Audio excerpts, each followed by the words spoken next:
welcome back to my channel. I hope you're all doing well. Today's video is a very overdue and very requested video on my channel. I have finally gotten around to filming my Morphe palette depotting video. Yay! So this is what it looks like. I've depotted all 35. This is a Z palette extra large and it fits all the shades in there perfectly.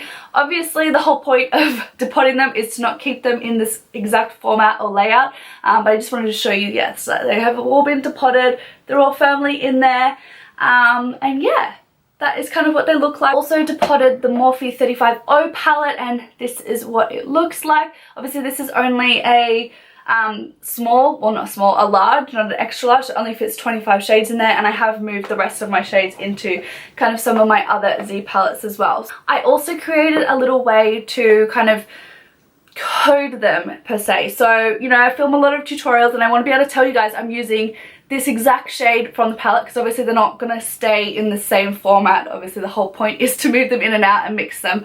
So I created a little system, so I'll just show you. So I'm just pulling out one of the shades from the top here, and so on the back of every shadow I've put a little sticker and I've coded it. So I've got Morphe 35F palette, row 2, shade 7. I've done the same kind of coding for the Morphe 35O palette, obviously just putting Morphe 35O at the top. So yeah, obviously you guys can come up with any kind of coding method that you want to use. Also, some people are not that fussed. I mean, you just want to stick a magnet on the back and chuck it into your palettes, and that's cool as well.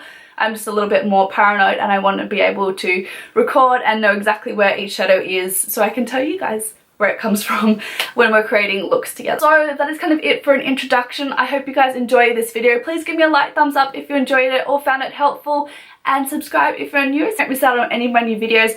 And let's just jump right into it. Okay, to start off guys, you're going to obviously need your Morphe palette, a Z palette, a 10-cent piece or something of that size, some little adhesive magnets, or if you don't have magnets, a magnetic canvas that you can cut to size, some sticky adhesive dots, baking paper, some Swispers, cotton rounds or kitchen paper, a straightener or a craft heat source that you can get from craft stores, a Stanley knife or an X-Acto blade, a knife that's really pointy, some scissors, a pen, and lastly some rubbing alcohol in case you get any breakages.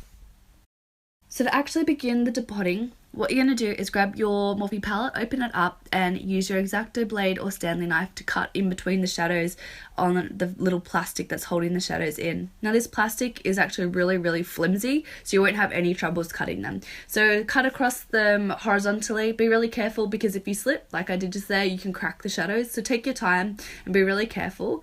You will notice that some of the shadows come out really easy. So like you saw, that whole row just came out really easy. Some will come out that well, others will not. So typically, as I've done this for both of the 35F and then this is the 35O palette, the middle kind of chunk of the shades tend to be really like glued in really well to the kind of base plate of the palette, whereas the outer ones are just kind of stuck into the like plastic container part. So like I said, the outer edges will kind of come off a lot easier and the inner ones will be a lot harder. Now I've kind of kept the same format as I've peeled them out. I've kind of flipped the format onto the other side just so I can remember where they came from in the order, because I want to label them later. So as I said, you saw the middle part here is actually stuck in quite well. So what we're going to do is grab our steak knife. Just make sure the knife is quite pointed so I can get under there. And some of these shadows will actually come off quite easy with a little bit of prodding and poking and wiggling with the knife, as you saw with these two. Others are not going to be that easy, so these ones here are kind of glued in really well, and you don't want to press too hard and crack the shadows. So what you're going to do with these ones is grab your heat source, which for me is my straightener. This is about 200 degrees Celsius.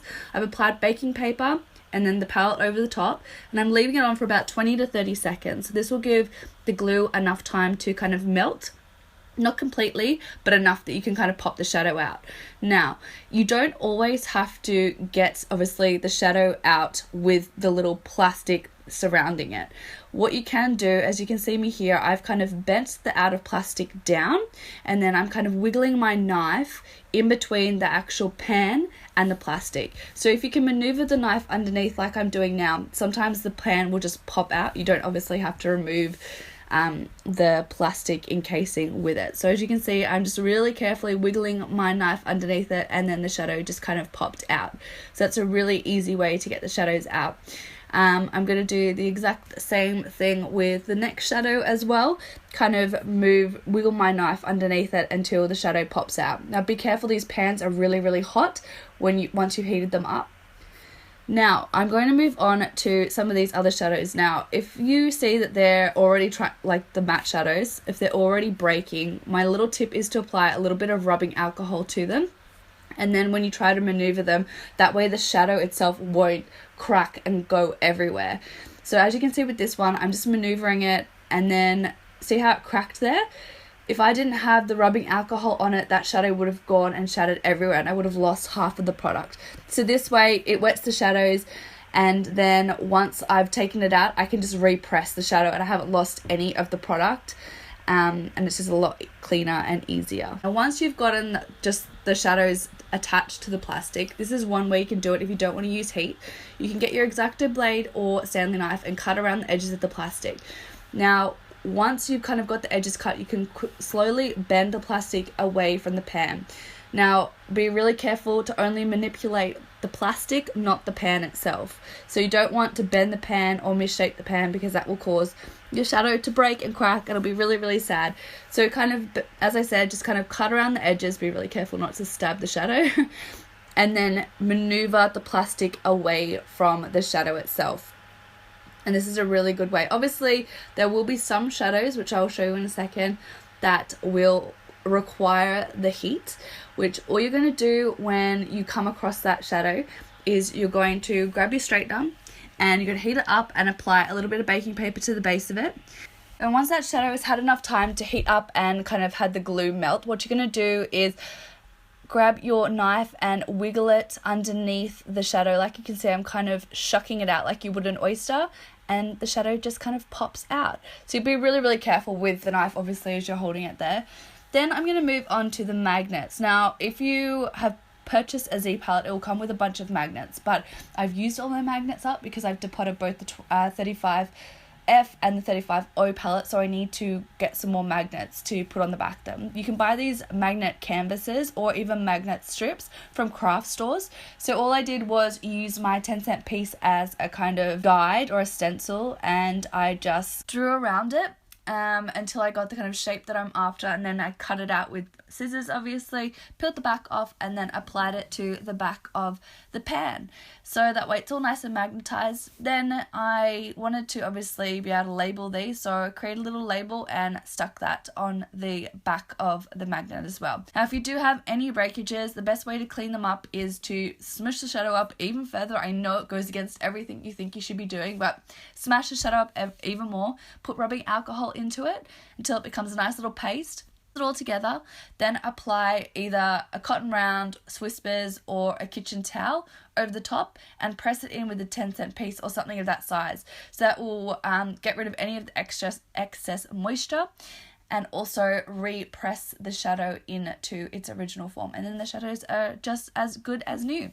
So this is what the 35F looks like, all depotted in a extra large Z palette. And as you can see, I didn't get very many breakages at all. I think the matte black at the end there was pretty much my only casualty, which I wasn't too fussed about because, to be honest, it's not that great of a black, and I have heaps of other blacks in my collection. The three mattes next to it were pretty much the only ones that I had breakages from, and with that little technique I got them back to looking great. So take your time with any of the matte shadows. The shimmer ones tend to be a little bit more forgiving.